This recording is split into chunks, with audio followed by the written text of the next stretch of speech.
Uma igreja simples. Era esse o pensamento, esse era o sonho que estava no meu coração. Uma igreja que pudesse amar a Jesus de todo o coração e amar o próximo. Uma igreja que pudesse experimentar o amor de Deus, pudesse ter no seu DNA o serviço desde uma mesa posta, farta, até um abraço simples e fraternal. Uma igreja que pudesse expressar a máxima de uma comunidade do povo de Deus, que é família.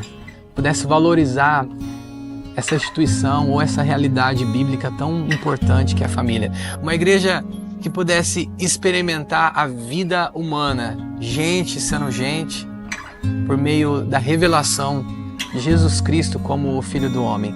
Uma igreja que pudesse experimentar as dores um dos outros, a realidade das aflições da vida humana, mas também pudesse experimentar a alegria da providência divina, a alegria da abundância do Deus que provê. Uma igreja que pudesse chorar com os que choram e se alegrar com os que se alegram. Este era o sentimento e o pensamento de uma igreja simples. Uma igreja contemporânea, uma igreja que pudesse expressar uma boa música que agradasse a Deus, que glorificasse a Deus, mas também que enchesse um ambiente de adoração, de vida, de expressão, que glorifica Jesus e o coloca no centro. Uma igreja que pudesse vibrar com aquilo que Deus vibra, produzir um som que Deus quer produzir sobre a terra. Essa é a igreja que o Senhor tem colocado no nosso coração. Uma igreja que pudesse expressar tudo aquilo que está no céu para a terra. Uma igreja que pudesse falar cultura, que pudesse olhar para a cidade e dizer: nós temos uma resposta. Não uma igreja que fugisse das realidades sociais, das necessidades da nossa cidade, do bairro, do vizinho, do próximo, da nação. Uma igreja que falasse a cultura, uma igreja que olhasse para as artes, para a música, para a educação, para o entretenimento e dissesse: Deus tem uma resposta para isso. Então é essa igreja contemporânea, uma igreja que olhasse para os dias atuais, pudesse dizer: o Evangelho é a solução. O Evangelho é o poder transformador de Deus. Uma igreja que pudesse experimentar a realidade do Evangelho, onde a palavra diz que é o poder de Deus. A realidade do Evangelho transformando o homem, permitindo ao homem nascer de novo pelo poder e obra do Espírito Santo. Uma igreja que produzisse sinais por meio do nome e do sangue de Jesus. Uma igreja que produzisse, por meio da oração, cura, pudesse vivenciar a cura, o enchimento do Espírito Santo, que é algo tão de valor e especial no meio do povo de Deus. Uma igreja que pudesse olhar para o alto e dizer: nós estamos aguardando aquele que em breve virá. Essa igreja simples e contemporânea também fosse uma igreja que pudesse abrir a Bíblia aqui no nosso espaço, abrir a Bíblia nos lugares, nos ambientes, nas casas, abrir a santa palavra de Deus, entender que ela é um alimento, experimentar ela como um alimento. As orações simples nas casas, onde as necessidades são apresentadas, as petições eram colocadas, e nós pudéssemos olhar uns para os outros e dizer: podemos orar um pelos outros. Essa simplicidade da vida cristã, de uma maneira orgânica e natural. Uma igreja que pudesse tomar a Bíblia de fato como palavra de Deus, inerrante, infalível, como uma simplicidade daquilo que Deus entregou nas nossas mãos. Esta é a igreja que a família do amor tem buscado viver. Uma igreja que, sim, tem muitos desafios, muitos sonhos, mas que tem olhado para o Evangelho e entendido que o Evangelho, de fato, é o poder de Deus para aquele que crê. O Evangelho, ele é tanto simples, mas também profundo. Simples porque está aberto a todo homem e basta crer no Senhor Jesus. Mas também profundo, porque é uma definição de eternidade. Esta é a igreja que nós temos buscado viver. E família, a maior expressão da comunidade do povo de Deus. Amor, porque é o maior desafio do cristão, amar a Deus sobre todas as coisas e o próximo como a ti mesmo. Estamos nesse caminho, estamos nessa visão. E se você chegou até aqui, eu quero te convidar a fazer parte dessa família, a convidar a viver conosco tudo aquilo que a palavra de Deus e o nosso Cristo que morreu por nós proporcionou para caminharmos. Eu quero te dar essas boas-vindas e te dizer: seja bem-vindo à família do amor.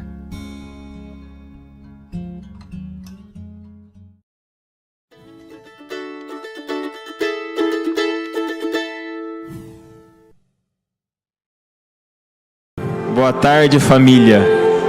Vamos colocar de pé. Vamos dar início. Glória a Deus. Vocês estão bem? Vocês estão absorvendo tudo aquilo que está sendo ministrado aqui? Amém? Vocês estão sendo edificados pelo poder da palavra de Deus? Vocês estão sendo libertados e curados pelo poder do Evangelho? Porque é isso que o Evangelho faz em nós. O Evangelho nos liberta, o Evangelho nos cura, o Evangelho nos salva. Esse é o poder do Evangelho. Romanos capítulo 1, versículo 16 e 17 diz assim: portanto, não me envergonho do Evangelho, porque é o poder de Deus para salvar a todos aquele que nele crê, primeiro para os judeus, depois, como assim, para os gregos, visto que a justiça de Deus revelada no Evangelho, uma justiça que do princípio ao fim é pela fé, como está escrito, o justo viverá pela fé. Diga assim: o justo viverá pela fé. O Evangelho é o poder de Deus para salvar a todos que nele crê. Então o Evangelho é o poder de Deus para salvar a todos que crê em Jesus. O Evangelho tem o poder para salvar. O sangue de Jesus, ele é suficiente para salvar a todos, mas a eficácia dele é para aqueles que crê em Jesus. E nós estamos entendendo que a Escritura, junto com o poder de Deus, ele pode salvar o homem mediante a fé em Cristo Jesus. Aleluia, glória a Deus. Nós vamos agora ter um tempo de oração para pedir mais do Espírito Santo neste lugar, para pedir mais da presença dele, para que o seu Evangelho possa ser revelado ainda mais em nossos corações, assim como está sendo revelado. Amém? Então feche os seus olhos. Se você quiser ficar com os olhos abertos ou fechados, mas clame agora pela presença dele neste lugar. Clame agora a presença do Espírito Santo. Clame agora a presença do Deus vivo neste lugar. Jesus Cristo, ele disse que subiria, mas ele não nos deixaria órfãos. Jesus Cristo, ele diz que ele ia para o Pai, mas enviaria o Consolador. E é ele que irá nos conduzir, é ele que irá nos revelar toda a verdade da Escritura. Amém? É ele que trará luz ao nosso entendimento, é ele que dissipar todas as trevas dos nossos corações e da nossa mente. É o Espírito Santo que é a luz que enche o nosso coração e a nossa mente e nos dá clareza e entendimento da palavra dele. Amém? Senhor Deus e Pai, nós oramos agora nessa tarde, pedindo o Teu Espírito Santo neste lugar. Nós clamamos agora nessa tarde, pedimos mais da presença do Teu doce Espírito Santo. O Espírito Santo ao qual Jesus Cristo disse que enviaria, e Ele está em nós. E nós pedimos mais da Tua presença neste lugar. Nós clamamos a Tua presença neste lugar, nessa tarde, Espírito Santo. Não podemos fazer nada se não for pelo Teu Espírito. A Tua palavra por si só, se não for pelo Teu Espírito, ela não gera nada no homem. Mas o Teu Espírito Santo, junto com a palavra, ela tem poder para transformar o homem e a mulher. Ela tem poder para salvar o pecador. O Teu Espírito Santo nessa tarde, nós pedimos, vem sobre nós, vem sobre a Tua igreja, vem, Deus, sobre os ministros nesse altar. Que a presença do Senhor seja manifestada neste lugar, nessa tarde, em nome de Jesus. Em nome de Jesus Cristo nós clamamos, em nome de Jesus. Aleluia.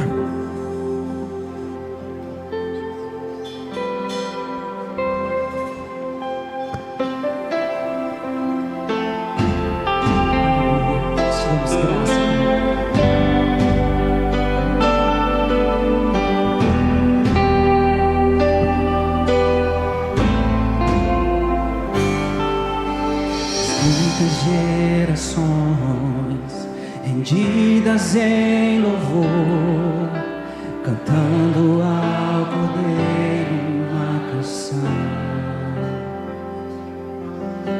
Os que em Ti se foram e os que hão de crer, cantando ao Cordeiro uma canção.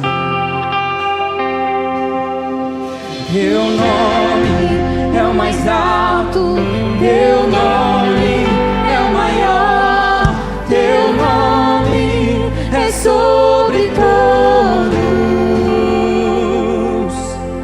os tronos e domínios, governos e poderes. Teu nome é sobre todos e os anjos clamam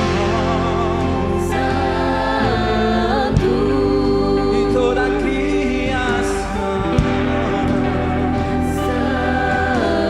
Santo, exaltado és, Santo,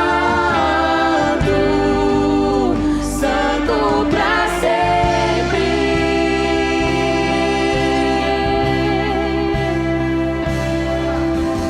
Quem foi perdoado e redimido foi, cante ao Cordeiro uma canção.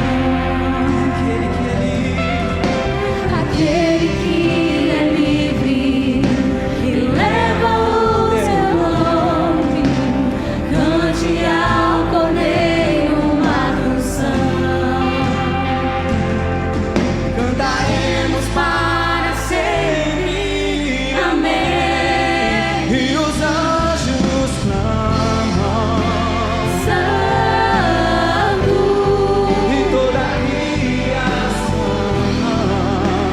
Santo, exaltado és, Santo,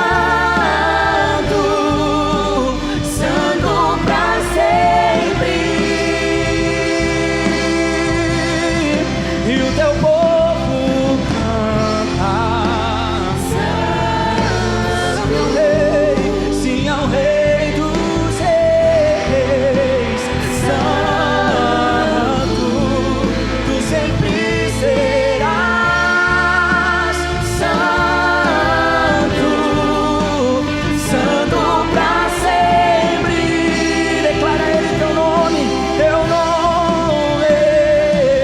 O teu nome é o mais alto, teu nome é o maior, teu nome é sobre todos os tronos e domínios, governos e poderes. Teu nome é sobre todos. Teu nome é o mais alto, teu nome é o maior, teu nome é sobre todos. Os tronos e domínios, governos e poderes, teu nome é sobre todos. E os anjos clamam, Santo, e toda a criação, Santo, exaltado és, Santo, Santo pra sempre. e o teu povo canta, Santo, sim ao Rei dos Reis, Santo, tu sempre serás Santo, Santo pra sempre. Declare sua igreja. Teu nome é o mais alto. Teu nome é maior. Teu nome é sobre todos. Os tronos e domínios, governos e poderes. Teu nome é sobre todos, e os anjos clamam, Santo, e toda a criação, Santo, exaltado é Santo, Santo pra sempre. Aplauda Ele, amém? Nós te damos graça, Senhor. Tu és santo neste lugar.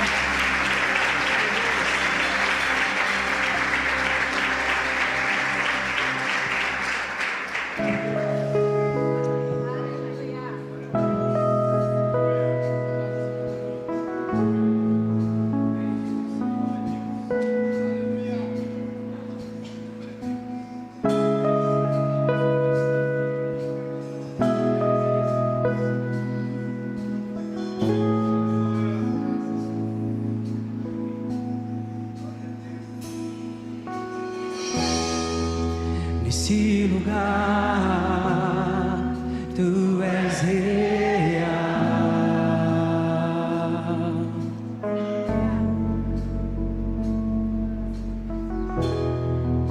Vou me entregar totalmente.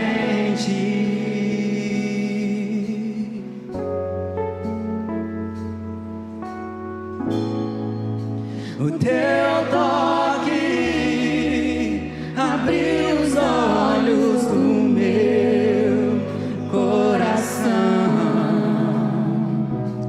Eu posso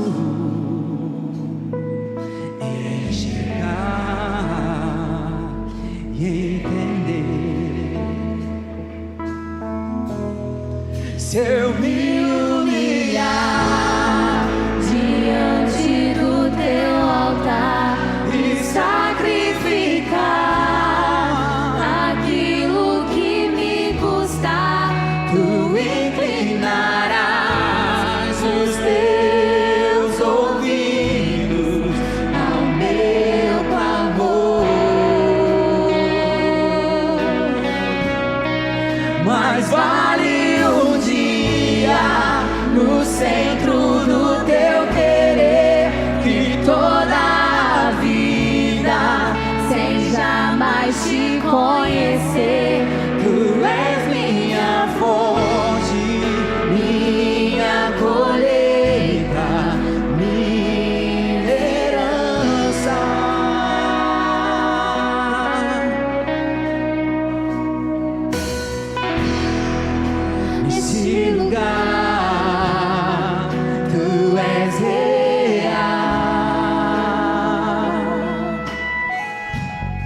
Você pode levantar suas duas mãos e comece a declarar que Ele é a sua fonte, que Ele é a sua herança.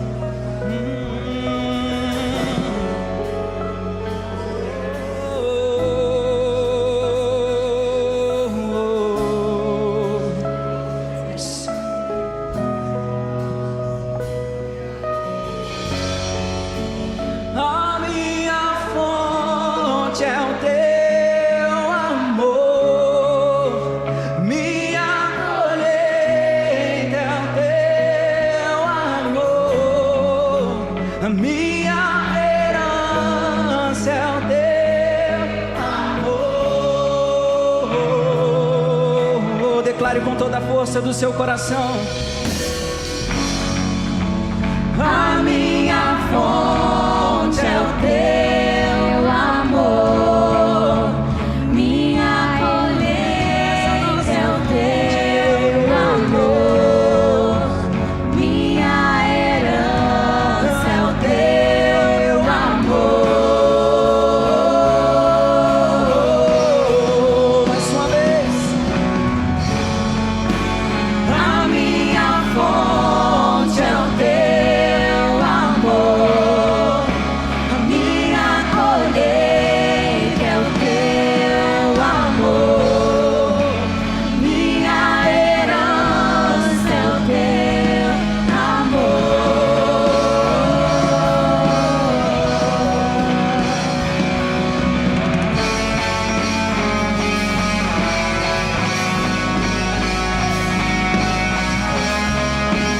Declaramos o teu amor.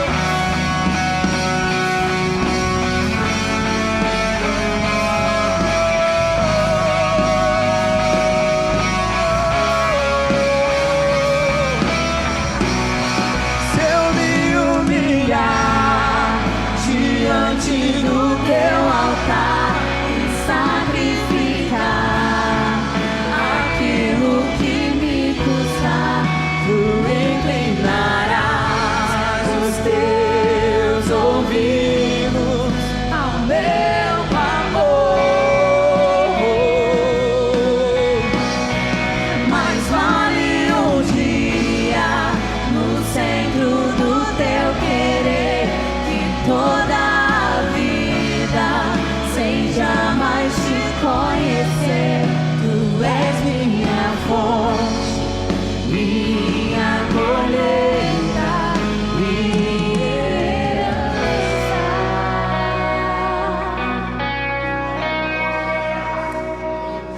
Glória a Deus. Glória a Deus.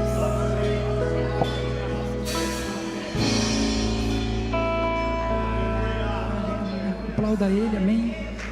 Que o Senhor possa nos avivar. Sim. Mais e mais de Ti.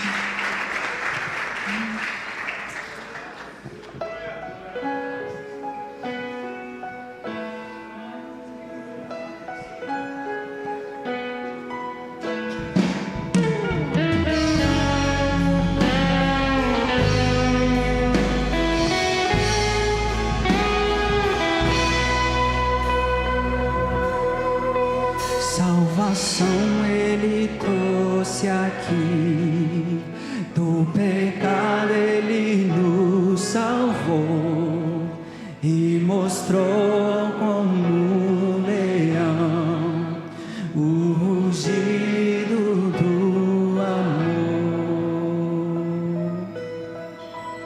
A serpente que tentou acabar com a criação, usurpando o lugar do Deus da salvação.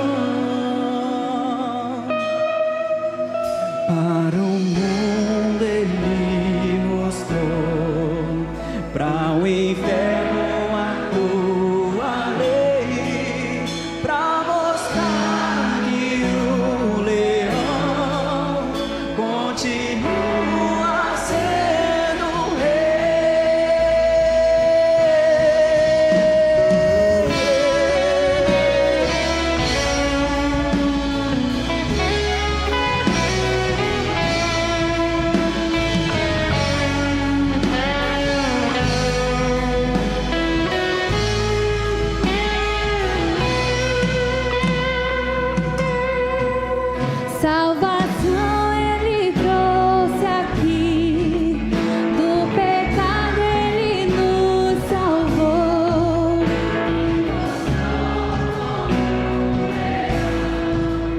O rugido do amor, a serpente que tentou acabar com a criação, usurpando o lugar do Deus da salvação. Para o mundo Ele mostrou, para o inferno a sua lei, para mostrar que o leão continua sendo rei.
Rei da terra, Rei do mar, Rei da vida,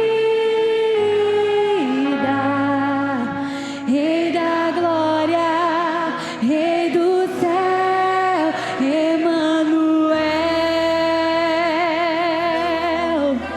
Rei da terra, Rei do mar, Rei da vida, Rei da glória, Rei do céu, Emanuel. Rei da terra, Rei do mar, Rei da vida, Rei da glória, Rei do céu, Emanuel. Rei da terra, Rei do mar, Rei da vida, Rei da glória, Rei do céu, Emanuel.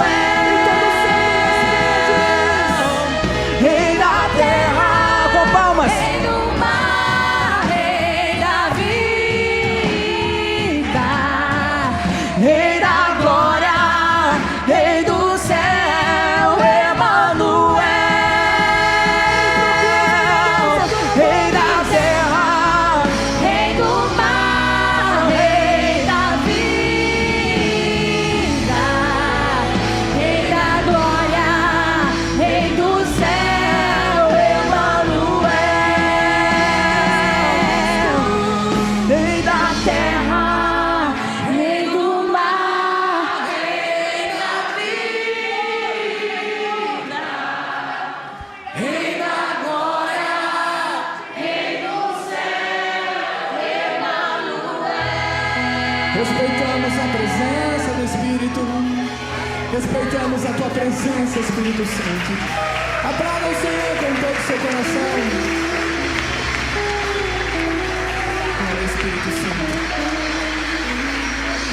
respeitamos a tua santa presença.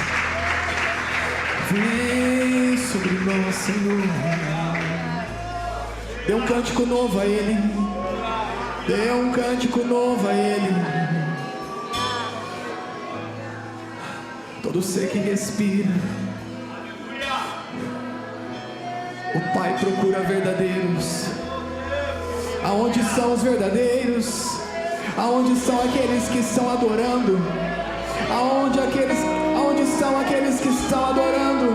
Não estão perguntando por suas condições, mas se estão adorando. Essa casa será chamada casa de oração. Você está no ambiente de adoração. Você está no ambiente de oração. Então entregue ao Senhor esta noite. Entregue ao Senhor tudo que você tem. Entregue a Ele o culto racional, o sacrifício vivo, que é santo e agradável. Rei da terra, Rei do mar, Rei da vida,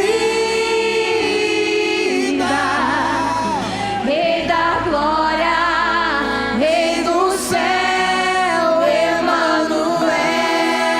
Essa é uma declaração profética. Rei da terra, Rei do mar, Rei da Senhor Jesus, nós Rei da engrandecemos o teu glória, nome. Rei do céu, Emanuel. Deus conosco. Rei da terra, Rei do mar, Rei da vida, Rei da glória, Rei do céu, Emanuel.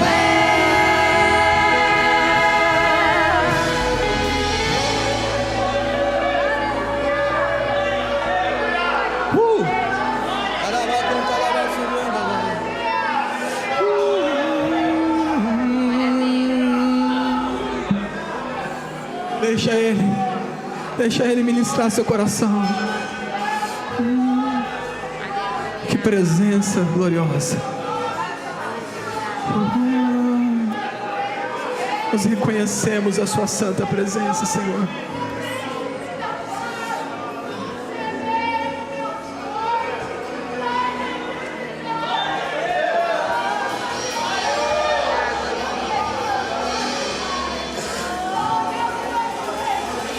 Vem sobre nós. O salmista disse: vale mais um dia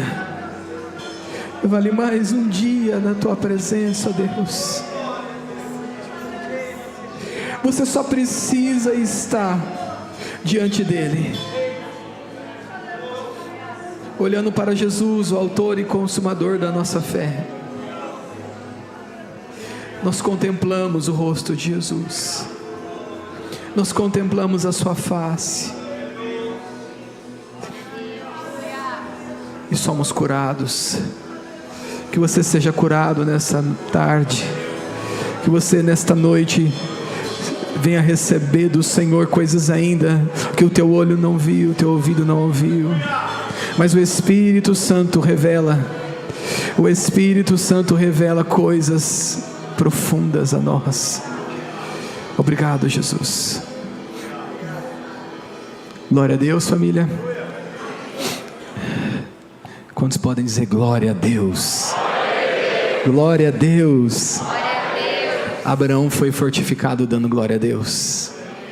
Romanos capítulo de número 4, versículo de número 20 diz que ele foi fortificado dando glória a Deus.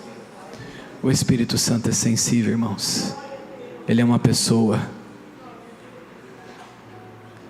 E nós podemos aproximar dele com um coração sincero, um coração entregue, rendido. O Espírito Santo é tudo que Jesus pediu para nós. Não são lágrimas de tristeza, irmãos.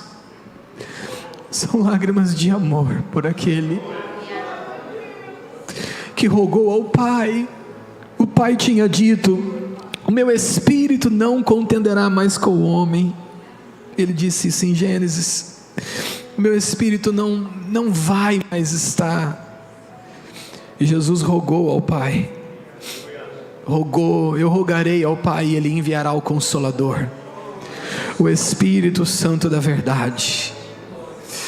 E o que o Espírito Santo faz no nosso coração, irmãos? Ele quebra a dureza desse coração. Ele vem com uma água pura e viva e traz água no árido coração nosso. E prepara o nosso coração para ouvir, para ser ministrado por Cristo. Por isso que eu imploro que você ame o Espírito Santo, que você respeite o Espírito Santo. Esse é o nome dele mesmo, é o Espírito Santo de Deus. Que você o respeite, que você o ame, que você conserve a comunhão. Na bênção apostólica ou no final apostólico, Paulo vai dizer o amor do Pai, a graça do Senhor Jesus Cristo e a comunhão do Espírito. Ele está dizendo para nós: preserva a comunhão do Espírito, conheça mais da graça do Filho e do amor do Pai, mas preserva. A graça você pode estudar, o amor você pode compreender nas Escrituras, mas a comunhão é vivida. A comunhão com o Espírito é vivida, é diária. São ambientes como esse, onde você adora mesmo, entrega mesmo. Que o Senhor te dê mais ainda ao final desta noite, amém? Glória a Deus. Você pode se assentar, louvando a Deus. Meus queridos, obrigado por vocês nos servirem, amém? Nós tivemos aqui pela manhã um fórum muito especial, onde nós começamos às 10, terminamos por volta de 12:10 mais ou menos, avançamos um pouco, mas foi muito produtivo, né? Falamos sobre esse prisma das Escrituras e o poder de Deus. Entendemos que é uma coisa só, né? As Escrituras e o poder de Deus é uma realidade só. Jesus não estava colocando uma coisa de um lado, a coisa do outro, mas ambas atuam na realidade do povo de Deus, e falamos muito sobre isso. Foi muito especial. Eu quero agora pedir que você abra o seu coração. Eu tenho um convidado aqui da nossa casa muito especial, que é o pastor Pedro Leone, daqui da Igreja Vida de Ribeirão Preto. Gentilmente atendeu o nosso convite, já esteve conosco aqui algumas vezes. Eu tenho certeza que o Senhor vai ministrar o seu coração ainda mais uma vez, amém? Pastor Pedro, vem para cá. Você pode aplaudir Jesus, amém? Pela vida do pastor.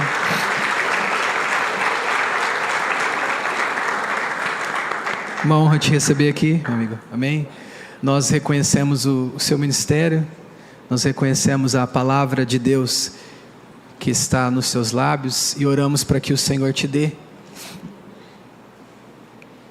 a palavra e seja ministrado ao nosso coração.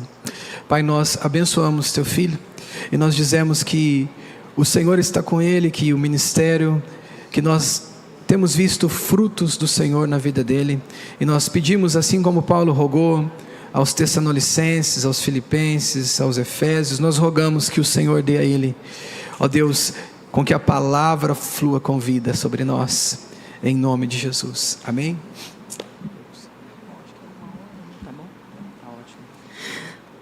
Boa tarde. Que alegria estar com vocês aqui nessa tarde, nessa conferência, um tema tão relevante, o poder de Deus, o poder das Escrituras. E eu quero ler com vocês Atos capítulo 17, do versículo 1 em diante. Quero falar hoje sobre o seguinte tema: a revolução do reinado de Cristo através das Escrituras. A revolução do reinado de Cristo através das Escrituras. Meu nome é Pedro, sou pastor da Igreja Vida em Ribeirão Preto. A minha casa fica 23 minutos daqui, então eu também moro um pouquinho em Sertãozinho, eu descobri isso hoje. Então estou bem perto de vocês, e sou casado com a Suzana, sou pai da Glória. Uma vez o meu sogro é pastor presbiteriano, ele foi fazer uma oração e ele tem costume de começar orando, Pai da Glória. Eu falei, não, agora o Pai da Glória sou eu, então agora, e eu sou o pai da Glória, ela tem 4 anos de idade, e eu sou pai também do Judá. O Judá tem 1 ano e meio. Conversando com um amigo novo, ele perguntou o nome dos meus filhos, eu falei, Glória e Judá. Ele falou, nossa, mas você é muito evangélico mesmo, hein, cara? Então sou pai da Glória, pai do Judá, esposo da Suzana. Sou filho de pastor, meu pai se chama Joselito. Ele é hoje o meu pastor auxiliar. Olha que legal. Hoje o meu pai faz parte da nossa equipe pastoral lá na Igreja Vida, junto com mais 2 outros irmãos. Estou muito feliz, pastor Carlos, obrigado pelo convite. Eu já me sinto em casa, muito bonito ver vocês adorando ao Senhor, que vocês continuem essa igreja adoradora ao Senhor, amém? Atos capítulo 17, a revolução do reinado de Cristo por meio das Escrituras. Tendo passado por Anfípolis e Apolônia, Paulo e Silas chegaram a Tessalônica, onde havia uma sinagoga dos judeus.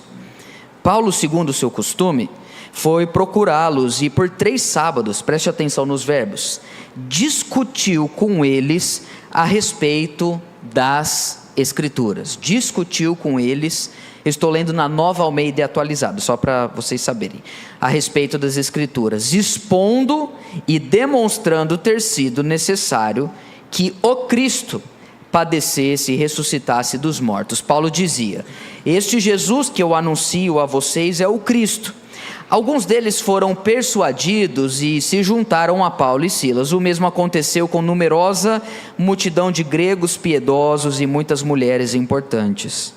Os judeus, porém, movidos de inveja, trazendo consigo alguns homens maus, dentre a malandragem, reuniram uma multidão e provocaram um tumulto na cidade. Eles estão em Tessalônica e, atacando de surpresa a casa de Jason, procuravam trazer Paulo e Silas para o meio do povo, porém não os encontrando, arrastaram Jason e alguns irmãos diante das autoridades, gritando, estes que promovem tumulto em todo o mundo chegaram também aqui, e Jason os hospedou na casa dele. Todos esses agem contra os decretos de César, dizendo que existe outro rei chamado Jesus.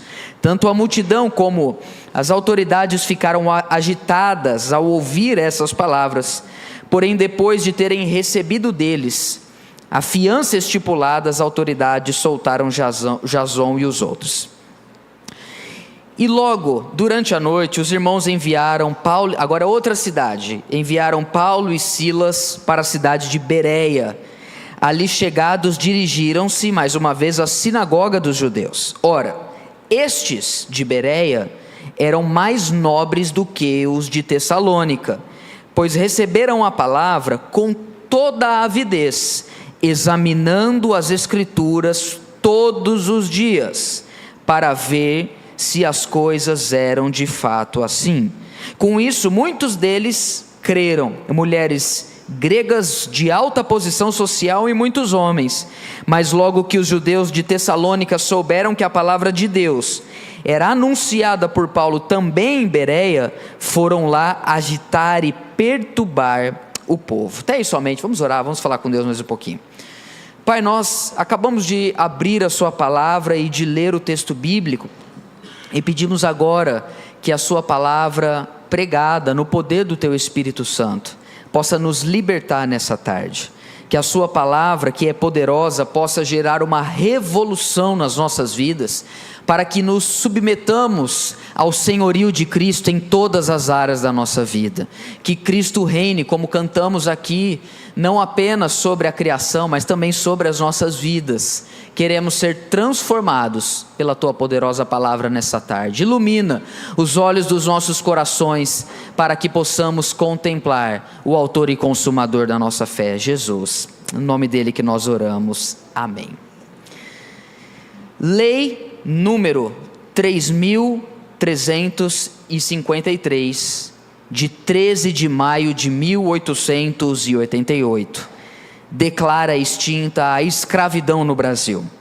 A princesa imperial regente, em nome de sua majestade o imperador, o senhor Dom Pedro II, faz saber a todos os súditos do império que a Assembleia Geral decretou e ela sancionou a lei seguinte. Parágrafo 1º. É declarada extinta, desde a data desta lei, a escravidão do Brasil. Artigo e parágrafo 2. Revogam-se todas as disposições em contrário. Manda, portanto, a todas as autoridades a quem o conhecimento e execução da referida lei pertencer, que a cumpram e façam cumprir e guardar tão inteiramente como nela se contém.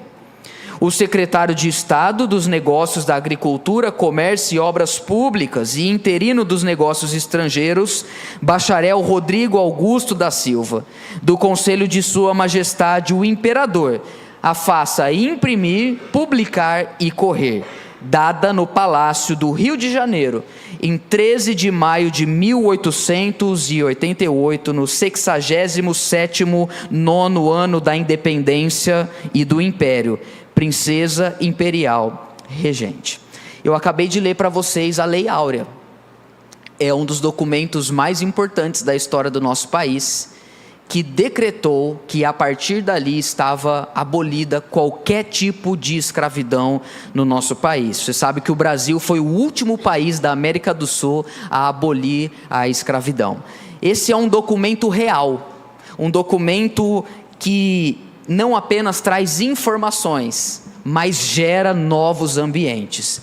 Um documento real, um documento chancelado por um rei, ele não apenas informa coisas, mas ele muda situações, ele muda realidades. A Bíblia não é um livro qualquer. A Bíblia não é mais um livro a ser lido. A Bíblia é um documento real, em dois sentidos. Real, em primeiro lugar, porque ele é verdadeiro. É um livro que não contém erro, é um livro que foi provado pelos séculos e as coisas se passam, mas a palavra de Deus permanece para sempre. Ela é real porque não é mentirosa, mas a Bíblia é um livro real porque foi promulgada, despachada e enviada por um rei também.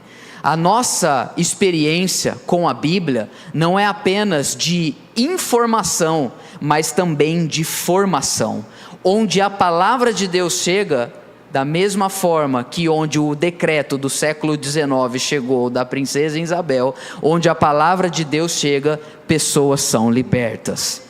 Eu quero falar com vocês sobre 3 coisas que a palavra de Deus, ou que as Sagradas Escrituras nos libertam, baseado no texto que acabei de ler de Atos capítulo 17, do verso 1 até o verso de número 13.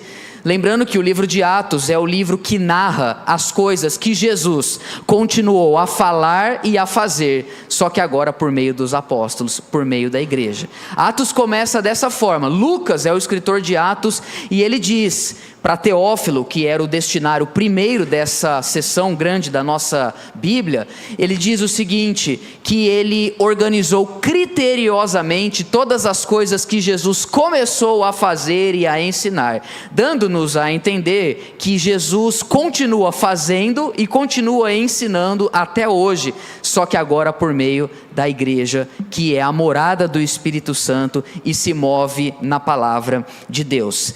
Quando Paulo ele chega então na cidade de Tessalônica, ele vai fazer algo que é o que ele faz em todas as cidades que ele chega no contexto de Atos dos Apóstolos. Nós lá na nossa igreja estamos pregando Atos dos Apóstolos, então eu posso dizer isso para você com propriedade. Toda cidade que Paulo chega, seja Filipos, Tessalônica, Bereia, Anfílope, todas as cidades que ele chega, o primeiro lugar que ele vai pregar o evangelho é na sinagoga. Ele chega na sinagoga, ele vai anunciar que o Cristo e o Messias que os judeus estavam esperando é Jesus de Nazaré, o filho da Maria, o filho de José, o carpinteiro. Mas a maior parte dos judeus não criam que o Cristo era o Jesus de Nazaré. E por isso muitas vezes expulsavam Paulo da sinagoga e ele então era levado a pregar em outros lugares. E nós veremos que só na primeira viagem missionária de Paulo, como a gente costuma dizer, em todas as cidades ele foi perseguido, aconteceu isso em Corinto, aconteceu isso em Tessalônica, aconteceu isso em Bereia. Então eu quero pegar essa narrativa e olhar sobre 3 coisas que as Sagradas Escrituras nos libertam. A primeira delas é da incredulidade.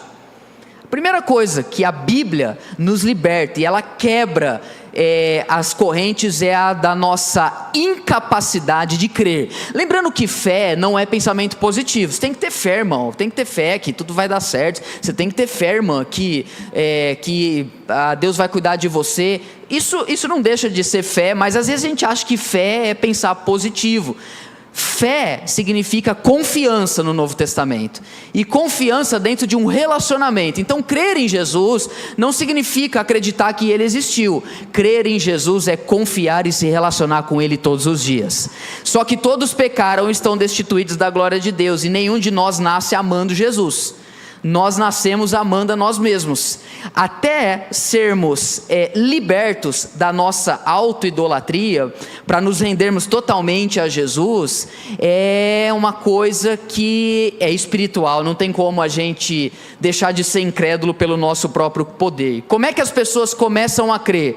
A fé vem pelo ouvir. E ouvir o quê? A contação de histórias e ilustrações, por mais legais que sejam do pastor, eu vou usar algumas hoje, mas a fé não vem por ouvir histórias da vida do pastor, a fé não vem por assistir filmes, a fé vem pelo ouvir a palavra de Deus. Então a palavra de Deus, ela é poderosa para destruir qualquer argumento que se levanta contra Deus, porque a palavra, quando ela é exposta, ela vai trabalhando no nosso coração. Por exemplo, a gente pode ver alguns verbos muito interessantes que aparecem no verso de número 2 de Atos capítulo 17, que Paulo, segundo o seu costume, foi procurá-los, e por 3 sábados nós estamos em qual versão aqui, só para eu saber? NA? Beleza. Então Paulo, segundo o seu costume, foi procurá-los, e por 3 sábados, qual é o verbo ali? O primeiro da terceira linha. Discutiu, o verbo é forte, se você prestar atenção, na sinagoga Paulo discutiu com eles a respeito do próximo presidente do Brasil. Não, Paulo não estava discutindo ideologia na sinagoga. Paulo estava discutindo a respeito das Escrituras. Pode passar para mim? Ainda agora no verso 3, olha o outro verbo: expondo e demonstrando. Então são 3 verbos: discutir, expor e demonstrar as Escrituras.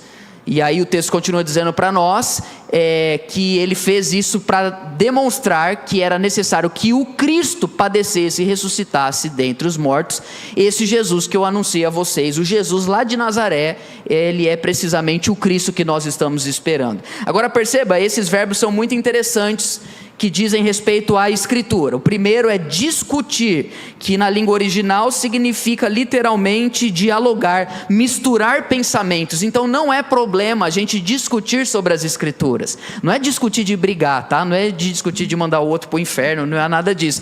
É discutir da gente misturar pensamentos sobre a Escritura. Isso é o que Paulo estava fazendo na sinagoga. Mas Paulo também estava expondo, como começa o verbo, o texto, o versículo de número 3, expondo, que significa na língua original abrir, fragmentar, abrir completamente. Também poderia ser traduzido como abrir a mente de alguém. Ele está expondo as Escrituras. Esse é o trabalho de um pastor. Todo domingo ele tem que abrir as Escrituras e expor as Escrituras para a igreja. Por que ele tem que fazer isso? Por que o pastor Carlos tem que fazer isso? Por que o pastor Pedro tem que fazer isso? Porque qualquer um que for pregar tem que abrir e expor o texto bíblico, porque é ao expor o texto bíblico que as pessoas vão tendo o seu coração tocado, e elas começam a crer no Evangelho. E o texto também diz que Paulo, além de discutir e expor, ele demonstrava, que é uma palavra aí no grego que significa organizar a mesa, colocar cada coisa no seu lugar. Uma pregação é isso,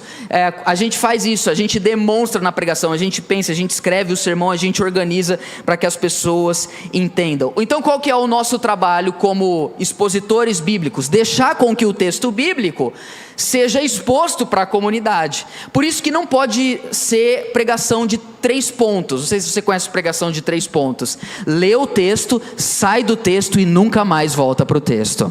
Eu não sei se você já ouviu esse tipo de sermão, né? Esse tipo de sermão, que não é encharcado das Escrituras, ele gera uma fé falsa. Não é a fé da confiança e do relacionamento com Cristo, é a fé do positivismo. Só que a fé falsa, a fé do positivismo, ela dura até quarta-feira, um próximo culto. E se quando muito dura até o outro domingo. Então parece que a pessoa, como diz Paulo a Timóteo, ela está sempre ouvindo, mas nunca chega ao entendimento da verdade. Por quê? Porque o texto não tem peso, o texto não é exposto. E quando o texto bíblico é exposto, a gente começa a crer. Não nos queimava o coração enquanto ele nos expunha as escrituras, disseram os discípulos no caminho de Emaús, enquanto Jesus falava da palavra de Deus para eles. Então o nosso trabalho é esse, e eu louvo a Deus pela igreja Família do Amor, porque ela projeta o texto bíblico. É curioso isso, mas várias igrejas que me chamam para pregar, às vezes eu subo e aí eu estou pregando e eu falo: gente, eu vou pregar hoje Atos 17, verso de número 1 diz o seguinte, você pode acompanhar aqui. Aí eu olho, não tem o texto, aí está lá a imagem do preletor, assim, com a mão aberta, né? Nada contra, tá? Desculpa assim ser... E aí eu falo: vocês podem projetar o versículo para mim? E aí já teve alguns lugares que eu fui e o pessoal falou: pastor, a gente não tem a Bíblia para projetar. A minha vontade, irmãos, é falar: gente, então Deus abençoe, obrigado, tá? Nós estamos numa igreja. Como assim? A gente não tem a Bíblia para... Tudo bem, não precisa necessariamente, se o povo tiver com a Bíblia aberta, não tem problema. Mas assim, para mim não faz o menor sentido. A gente pode ter uma arte maravilhosa do logo da igreja, mas se o texto bíblico não pode ser projetado, afinal, nós estamos ou não estamos em uma igreja? Então, quando a gente expõe o texto bíblico, o coração das pessoas começam a ser transformado. Perceba, Paulo vai dizer: esse é o Jesus que eu anunciei a vocês. Olha o que diz o verso de número 4. Quem está comigo ainda, gente? Amém? Pregar à tarde é um desafio, viu? Vocês comeram muito no almoço hoje?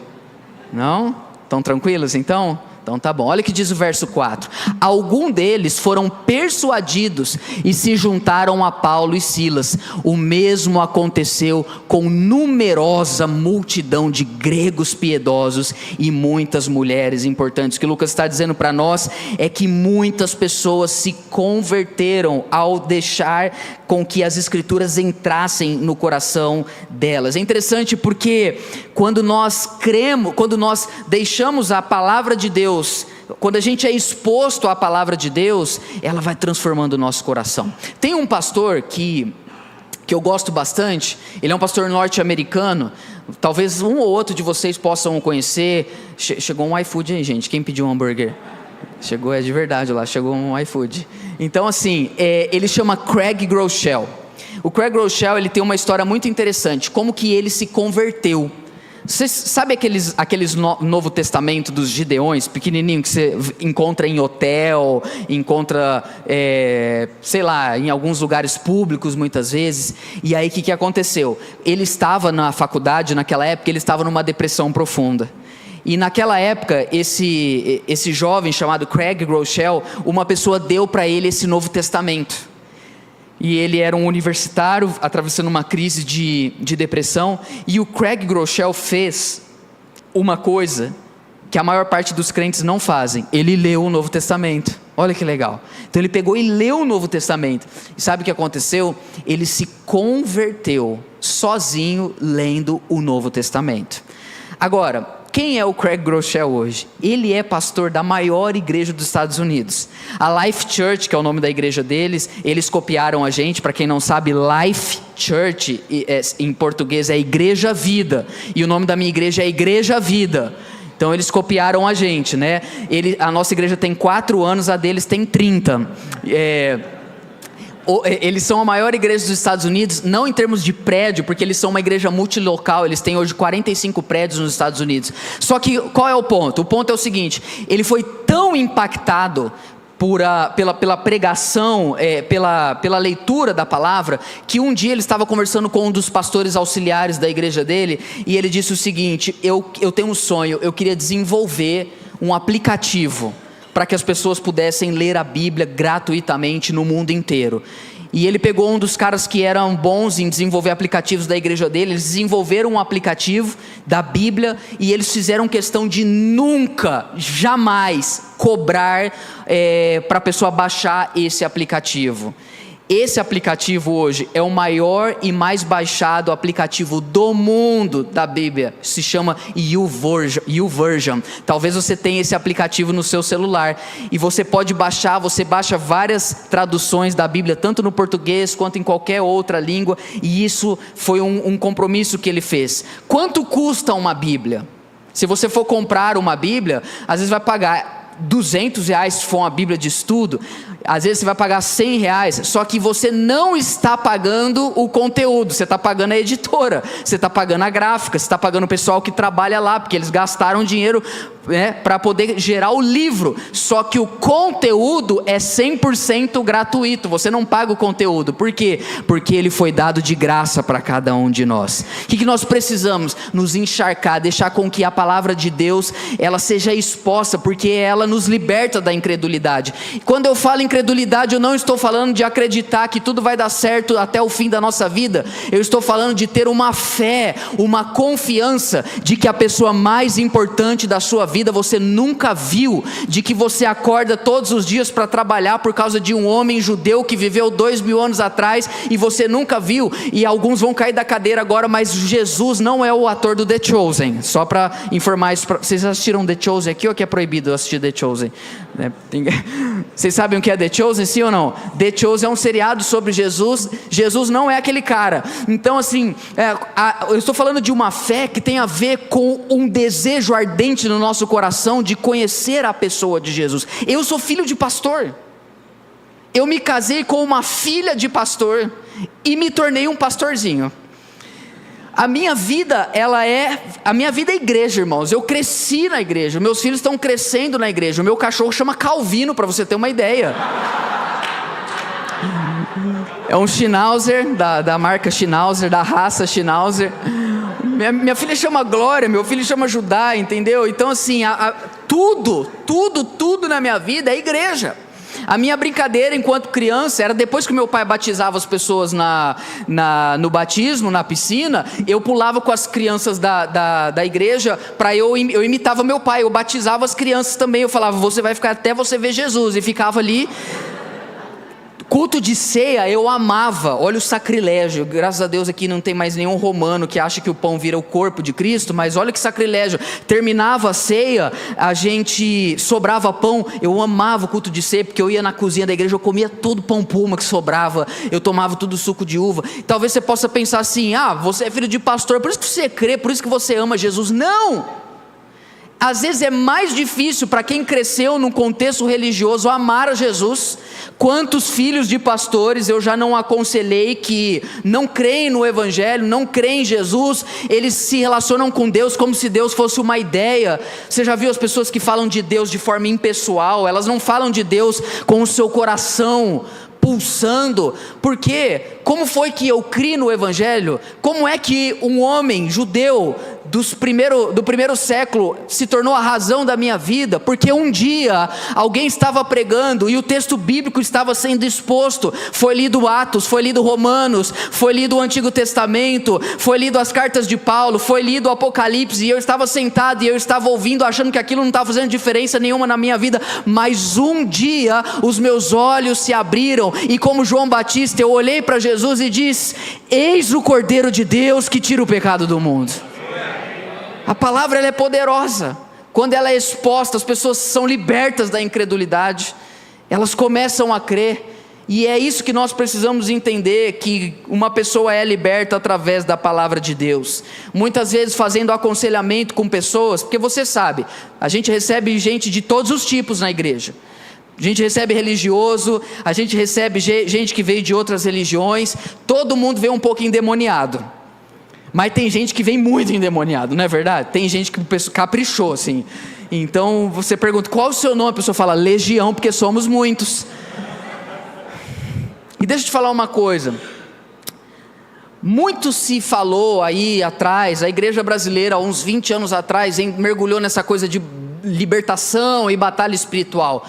É claro que existe batalha espiritual, é claro que nós precisamos de libertação, mas como que as pessoas são libertas? Não é através de métodos humanos, não são através de livros escritos por homens, não é através de mandingas que a gente chama de oração, que a gente fica mandando a pessoa repetir. As pessoas são libertas enquanto a palavra de Deus vai preenchendo o coração dela. Então, conforme eu comecei a aconselhar pessoas e perceber que elas precisavam de libertação, eu perguntava assim, você já leu a Bíblia? Não conheço a Bíblia, esse é o problema. E às vezes a gente fica orando e a gente expulsa o demônio, mas se a casa permanece vazia, voltam 7 piores. O que essas pessoas precisam? Essas pessoas precisam da palavra de Deus. Leia a Bíblia, meu irmão. Leia a Bíblia. Você quer amar mais a Jesus? Leia a Bíblia, abra sua Bíblia, leia todos os dias, deixe o texto bíblico encher seu coração, seja cheio de textos bíblicos na sua mente, seja uma pessoa que o tempo todo, sei lá, está dirigindo o carro, você fala, bem, hoje eu estava lendo Amós. Amós, bem, o que é isso? É um texto bíblico, está lá no Antigo Testamento. Que você conheça a palavra de Deus, que o seu filho chame Abacuque, que o seu filho chame Sofonias, entendeu? Que você seja cheio de escritura. Se um dia alguém furar você, que você sangre versículos. Amém, irmãos? Nós precisamos buscar uma fé cheia do poder, cheia do fogo, mas também cheia da luz. Porque senão a nossa fé, ela não dura uma semana. Quando a gente tem, perceba, quando Jesus está sendo tentado, quanto tempo eu tenho, pastor? 1 hora você falou, né? Eu tô um pouco pentecostal hoje, porque hoje eu tô pentecostal. Brincadeira. Toda a escritura é inspirada por Deus e útil para correção, para instrução na justiça, para o aperfeiçoamento do homem de Deus em toda boa obra. Vamos conhecer a palavra. O melhor presente que você pode dar para alguém, gente, é uma Bíblia. Dê a Bíblia para as pessoas. Aniversário, dá uma Bíblia para a pessoa. Sabe, aniversário, é Natal, a pessoa foi demitida, dá uma Bíblia, toma. Pelo menos agora você vai ter tempo, lê a Bíblia aqui, sabe? Compra uma caixa de Bíblia, encha a sua casa de Bíblia, fale de Bíblia. Você que tem filho, quem tem filho pequeno aqui? Levanta a mão. Quem tem filhos? Levanta a mão. Você que tem criança como eu, compra todas as Bíblias de criança que você puder, lê a Bíblia para os seus filhos. Essa semana eu estava levando os meus filhos para a escola, a Glória, minha filha de 4 anos, no banco de trás, falou assim, papai, sabe o que eu pedi para o Papai Noel de presente de Natal para você? Eu falei, o que, filha? Ela falou, uma Bíblia e uma fantasia do lobo mau. Eu falei, tá vendo, equilíbrio é tudo, né? Eu chego para a Glória, eu falo assim, Glória, qual o nome da cidade que Jesus entrou montado em um burrinho? Ela fala, Jerusalém. Fala, Glória, qual o nome da cidade que Jesus teve um encontro com Zaqueu? Ela fala, Jericó. Glória, qual o nome da cidade que Jesus nasceu? Belém. O que é isso? É tentar cumprir. Irmãos, de verdade, eu estou falando assim, nossa, que pai incrível. Não, eu sou um pai terrível, eu fico estressado. Às vezes eu brigo, a minha esposa fala, calma, você tem que ter mais paciência. Eu não estou dizendo isso para me ensoberbecer, não. Eu só estou dizendo isso para dizer para você que a gente tem que deixar a palavra de Deus cercar a nossa vida como um todo. A Bíblia chega onde nós não chegamos. Ela nos liberta da incredulidade. Que você, a sua casa, os seus filhos, que essa igreja, que todos nós sejamos cheios da palavra de Deus. Você pode aplaudir bem forte ao nosso Deus? Aleluia. Eu tenho tantas coisas para dizer, mas eu já vou para o ponto 2. Segunda coisa que a Bíblia nos liberta, da religiosidade. Esse é um dos temas que eu mais tenho pregado na nossa comunidade, porque tenho percebido o quanto de nós estamos nos tornando religiosos. Religiosidade, irmãos, não é só coisa de uma ou outra religião que a gente olha e fala, eles são muito religiosos. Todos nós temos que lutar contra a religiosidade. O maior, na minha opinião, inimigo do evangelho é a religiosidade. O diabo já está derrotado. Paulo diz que no final de todas as coisas, Cristo vai esmagar a serpente através de nós. O diabo já foi vencido, ele não foi destruído, mas ele já foi derrotado. Nós temos autoridade pelo poder da palavra de Deus, só que a gente ainda luta muito contra a religiosidade. Vamos ver o que aconteceu, preste atenção. A gente viu que no verso de número 4, o apóstolo Paulo chega nessa sinagoga, na cidade de Tessalônica, prega o evangelho e muitas pessoas creem. Daí a gente é levado a pensar, e se a gente para aqui no texto, a gente poderia imaginar, e todos viveram felizes para sempre. Que legal, muitas pessoas creram, os judeus ficaram muito felizes, mas vamos ver o que aconteceu a partir do verso de número 5. Os judeus, porém, movidos de... Essa palavra é a palavra zelo no grego. Eu já vou falar dela rapidamente. Eu não quero que a gente leia aqui os judeus pensando numa perspectiva étnica, e nem mesmo religiosa, porque quando os autores do Novo Testamento, não todas as vezes, mas uma boa parte das vezes, quando eles falam os judeus, eles estão falando dos líderes religiosos.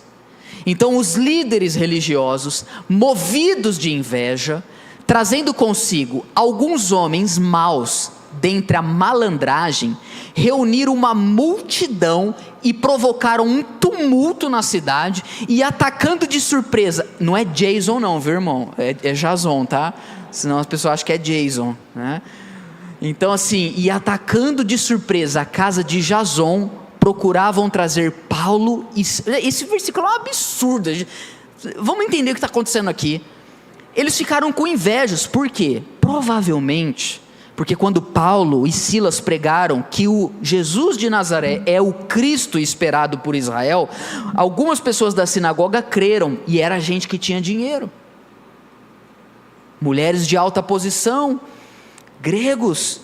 Que eu imagino que os religiosos daquela sinagoga pensaram? Se eles crerem nessa mensagem que Paulo está pregando, eles não vão continuar vindo na nossa sinagoga, e a pergunta é: como nós continuaremos tendo influência na cidade de Tessalônica, e como nós continuaremos tendo dinheiro desse povo?